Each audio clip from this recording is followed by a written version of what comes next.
In this video, we will cover how to clear field bounds on the Ag Leader Edge display. From the home screen, press the Setup button, press Management,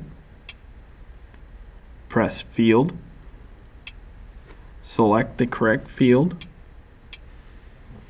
press the double-ended wrench. From this screen, press Clear Bounds. We have now covered how to clear field bounds on the Ag Leader Edge display.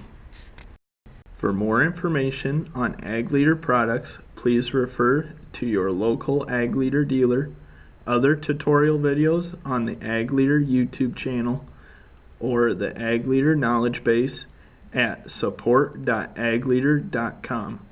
To find an Ag Leader dealer in your area, please visit our website at www.agleader.com and use the Find a Dealer feature located on the home page.